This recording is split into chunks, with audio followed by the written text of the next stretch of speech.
Tā, gāja diētas 6. diena. Mēs esam Palanglis tagad kafejnīcā. Es pasūtīju sev ribiņas. Pagaršosim, kā tas viss garšo. Sāksim ar kartupeļiem. Kartupeļi ļoti interesanti. Rakstīts bija, ka viņi ir ar ķiplokiem, bet ķiplokus jūt praktiski nejūt, tikai sāls. Tālāk pašus ribiņus. Nedaudz kaulainākas nekā Rīgā bija. Grūti pat saprast, no kuras puses viņas ir. Izskatās šādi. Skābais klients. Pamēģināsim kaut kādu cilvēcīgus nogriezt.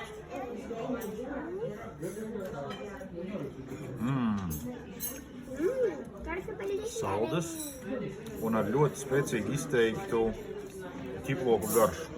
Ot, viņi ir ar ļoti izteiktu ķiploku garšu. Salātiņi.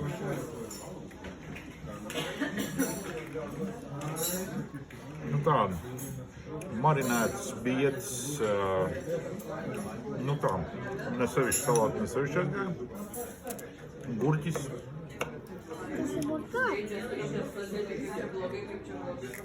Gurķis maigs. Garšīgs, galīgi neiet kopā ar šiem salātiem. Tā, tas ir labi. Tagad pamēģināsim cepelīņus. Cepelīņus. Sāksim nevis uz pusēm pārvirzīsim, bet sāksim ar pirmo gabalu, kā mēs viņus kā nokost. Pirmais gabals atgriežam. Gaļas vēl nav. Gaļa sākās ar otro gabalu. Labi. Lai daudz nenoēstu sielas cepelīņus, pagaršosim gaļu.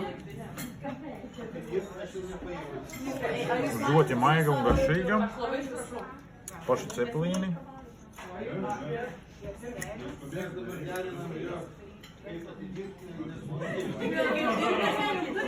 Ārkārtīgi maigi. Pilnīgi nepārvārīti, bet tajā pašā laikā kartupeļi ārkārtīgi labi sakožam. Ļoti iesaku, ļoti garšīgi.